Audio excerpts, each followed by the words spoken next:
항전할 것을 주장한 사람은 바로 맹창이 아끼던 신하 왕소원이었습니다. 그는 항상 자신이 제갈량 못지않은 책략가라며 허세를 떠는 인물이었습니다. 그는 북한과 연합하여 송을 공격하자고 간언했고 맹창은 이에 따랐습니다.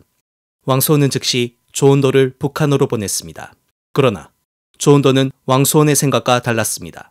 이미 대세가 송나라에 기울였다고 판단하여 그는 송태조에게로 가 후촉과 북한이 연합하려 한다는 사실을 알렸습니다. 이에 송태조는 웃으며 말했습니다. 하하하, 내가 후촉을 정벌할 명분이 생겼구나. 964년 11월, 태조는 군대를 보내 후촉을 공격했습니다. 이 소식을 들은 맹창은 왕소원에게 군대를 주어 대응토록 했습니다. 그가 출정하기 전 재상 이호가 연회를 베풀었습니다. 왕소원은 술에 취해 거드름을 피웠습니다. 내가 군대를 거느리고 나서기만 하면 중원을 차지하는 건 손바닥을 뒤집는 것처럼 쉽소. 그러나 그의 말과는 달리 왕소원은 송군에 대피하여 건문으로 달아났습니다. 그는 두려워 건문 밖으로 나오려 하지 않았습니다. 송군이 건문까지 차지하자 왕소원은 민가의 창고로 들어가 숨었습니다. 맹창은 태자 맹현철에게 지원군을 주어 건문으로 가게 했습니다. 그러나 태자 또한 무능력한 인물이었습니다. 그는 성도를 떠날 때 첩과 광대 수십 명을 데리고 갈 정도로 방탕한 인물이었습니다. 결국 그는 가던 도중 건문이 함락되었다는 소식을 듣고 성도로 돌아왔습니다. 이런 어처구니 없는 상황에 맹창은 탄식했습니다. 적을 만나니 지물 위에 화살 하나 제대로 쏘는 이가 없구나. 965년 후촉의 맹창은 송에 항복했습니다. 얼마 후 송태조가 그를 불러 연회를 베풀었습니다.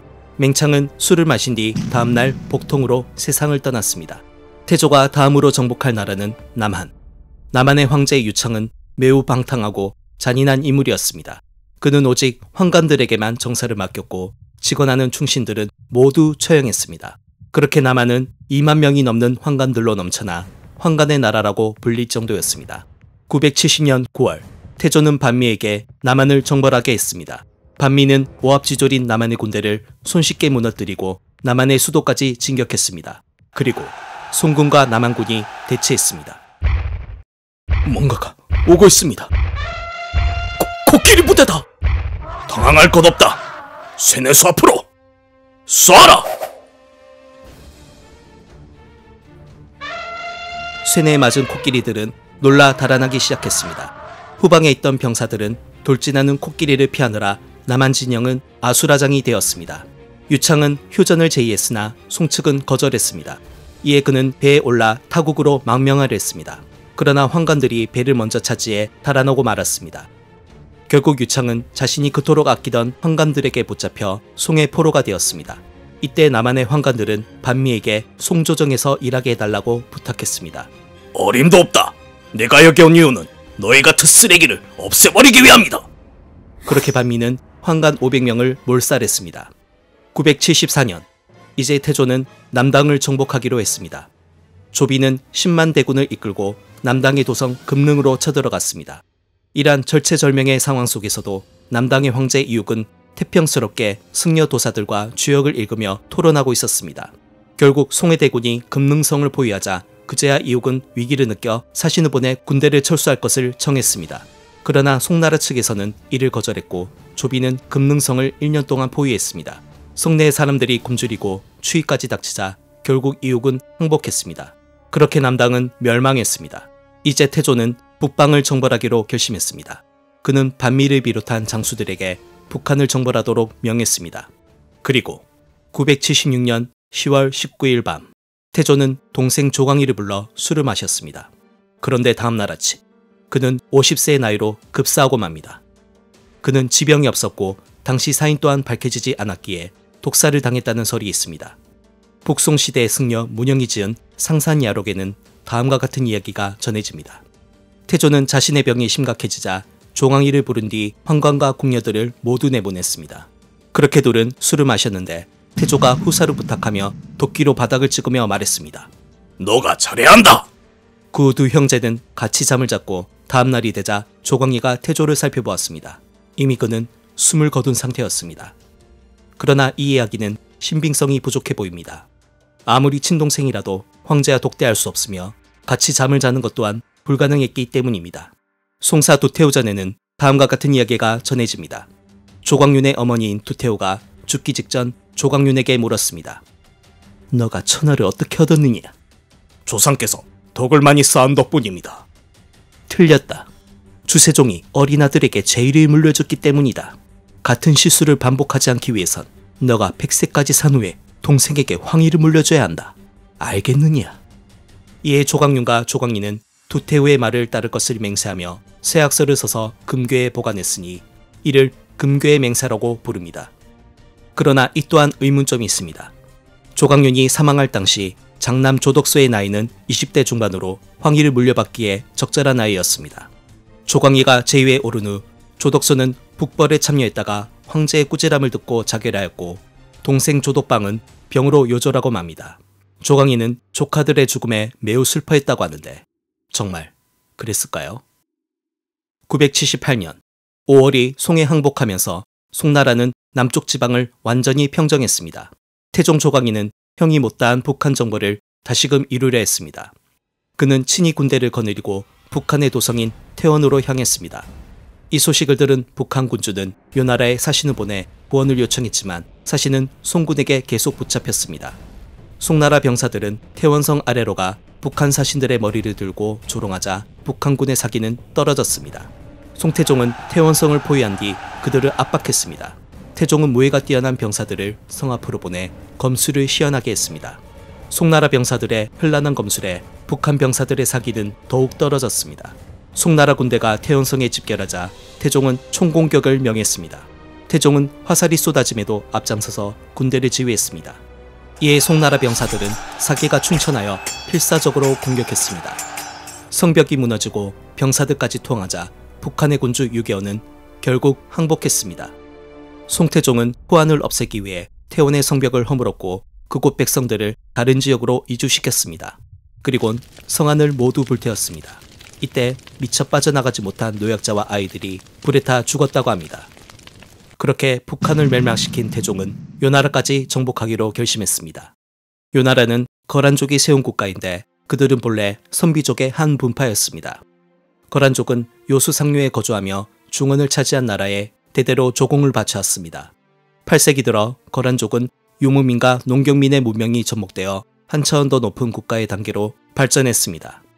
느슨했던 부족 간의 관계는 더욱 깊어졌습니다. 10세기 초에는 야유라보기가 통치자가 되며 거란은 본격적으로 세력이 커지게 됩니다. 그는 유목민이었지만 중국어에 능통했고 서예에도 일가견이 있었습니다. 그는 주변 부족들을 통합하여 916년 거란 제국을 세웁니다. 926년에는 발해를 멸망시켜 그 지역을 모두 거란이 차지하게 됩니다. 야율 아보기의 뒤를 이어 그의 차남 야율 덕광이 태종으로 등극했습니다. 그는 946년에 국호를 요로 바꾸었습니다. 한편 송태종의 군대는 요의 남경을 포위 공격했습니다. 그런데 그때 요나라의 기병부대가 급습했습니다. 수적으로는 송군이 우세했으나 요나라의 정예기병부대에 상대가 되지 않았습니다. 결국 송군은 대피하고 맙니다. 이때 태종은 화살을 맞은 채 달구지를 타고 겨우 도망칠 수 있었습니다. 986년 송태종은 2차 요나라 정벌을 명했습니다. 그러나 그는 이번 전쟁에는 직접 나서지 않고 조빈에게 군대를 이끌게 했습니다. 요나라의 야유휴가는 조빈의 군대와 정면 대결을 피한 뒤 밤에 기습하고 보급로를 차단하는 등 그들을 지치게 했습니다. 야유휴가의 계략대로 송군은 양식이 떨어져 굶주리게 되었습니다. 이때 야유휴가는 전면 공격을 명했습니다. 송나라 병사들은 싸우지도 못하고 도망치다 서로 밟혀 죽었습니다. 이후 송군은 늪을 만들어 요나라 기병을 막으려 했지만 소용없었습니다. 겨울이 되자 늪이 얼었고 겨울이 지난 뒤에는 요나라 병사들이 늪을 흙으로 메웠기 때문이었습니다. 그렇게 두 번째 요나라 정벌 또한 실패로 끝났습니다. 비록 태종은 영토 확장에는 실패했지만 내치에는 성공적이었습니다. 먼저 그는 나라를 안정시키기 위해 과거 제도를 확대하여 많은 유생을 관료로 뽑았습니다. 이렇게 등용된 관리들을 통해 태종은 중앙집권화 및 무인 세력 억제라는 두 마리 토끼를 잡을 수 있었습니다. 또한 태종은 백성들의 사소한 문제도 놓치지 않았습니다. 한 번은 어떤 농민이 관청으로 와 돼지 한 마리를 잃어버렸다며 찾아달라 호소했습니다. 관리들은 겨우 돼지 한 마리 때문에 이 난리냐며 화를 내며 그를 쫓아냈습니다. 이 소식을 들은 태종은 즉시 해당 농민에게 1,000냥을 주도록 명했습니다. 이에 신하들이 어이없어하자 태종이 말했습니다. 사소한 일도 세심하게 살피어 천하에 억울한 백성들이 없도록 할 것이오. 997년 2월, 태종은 병으로 눕게 되었고 시간이 지나자 혼수 상태에 빠졌습니다. 이때 황간 왕개원이 태자 조왕을 폐위하고 서인으로 강등된 조온자를 황제로 올리려 했습니다. 조온자는 태종 조광리의 장남으로 아버지의 총애를 받고 태자에 올랐던 자였습니다. 과거 태종의 아우인 조정민은 용모를 일으키려 했다는 누명을 썼습니다. 조온자는 숙부가 용모를 깨하지 않았다며 변호했지만 소용없었습니다. 결국 조정민은 신분이 강등된 뒤 유배를 갔고 그곳에서 생을 마감했습니다. 숙부의 죽음에 조온자는 슬퍼하다 급기야 미쳐버리고 말았습니다. 그는 시종들을 칼로 죽였고 궁에 불을 지르기까지 했습니다. 다행히 시간이 지나면서 그의 병세는 나아졌습니다. 그런데 조온자는 태종이 자신을 빼놓고 연애를 연 것에 대해 앙심을 품었습니다. 나를 연애에 초대하지 않은 것을 보니 부왕께서 나를 저버리신 거로구나. 그는 만취하여 궁궐에 불을 질렀습니다. 태종은 분노하여 그를 폐서인시킨 뒤 삼남 조왕을 태자로 세웠습니다. 왕개은은 정신이 온전치 못한 조온자를 꼭두각시 황제로 세워 실권을 차지하려 했습니다. 이러한 음모에 태종의 부인 명덕황후도 가세했습니다. 그러나 재상여단이 이를 눈치채고 급히 태자조왕을 찾아가 서둘러 입궁하도록 했습니다. 태종이 붕어하자 여단은 즉시 왕개은을 체포한 뒤 명덕황후에게로 달려갔습니다. 태자조왕이 황위를 계승하는 것이 붕어하신 폐하의 뜻이었습니다. 아무 잘못도 없는 태자를 피하는 것은 옳지 못합니다. 명덕황후는 아무 말도 못했습니다. 그렇게 조왕이 송의 3대 왕제 진종으로 즉위했습니다. 그는 아버지를 닮아 어진 정치를 폈습니다. 가난한 백성들의 빚을 탕감해 주었고 도자기 및 제지 산업을 발전시켰습니다. 그리고 이때 섬라에서 고품질의 벼종자를 수입하여 쌀 생산량이 폭발적으로 증가했습니다. 이러한 진종의 선정은 구준과 같은 명제상이 있었기에 가능했습니다. 구준은 본래 술에 취해 사고나 치고 다니던 소년이었습니다. 그의 어머니가 꾸짖고 매로 때렸지만 그의 행패는 그치지 않았습니다. 이에 폭발한 어머니가 물건을 집어던졌는데 그것이 구준의 발등에 떨어졌고 발은 피투성이가 되었습니다. 그제야 정신을 차린 구준은 이후로 독서에 전념했습니다. 19살에 과거에 합격한 그는 태종의 신임을 얻어 승승장구했습니다. 그러나 너무 강직한 것이 그의 단점이었습니다. 한 번은 구준이 동료와 크게 다투었습니다. 이를 본 태종이 말렸으나 구준은 계속 다투었습니다. 태종은 화를 내며 말했습니다. 짐승도 사람의 눈치를 보는데 자네는 왜구 모양인가? 그렇게 구준은 지방으로 좌천되었고 이후 진종이 즉위한 후 다시 재상으로 기용된 것이었습니다. 1004년 요나라 대군이 송나라를 침략했습니다. 진종은 두려워 도성을 남쪽으로 옮기려 했습니다. 이때 재상 구준이 나섰습니다. 폐하, 천도는 아니랍니다. 폐하께서 친히 군대를 거느리고 적과 맞서 싸워야 합니다. 진종은 망설였으나 구준의 간청에 못 이겨 전주로 출정했습니다. 그가 모습을 드러내자 병사들은 모두 기뻐했고 그들의 사기는 치솟았습니다. 한편 요나라의 명장 소달름은 전주성을 포위했습니다. 송나라는 과연 이들을 물리칠 수 있을까요?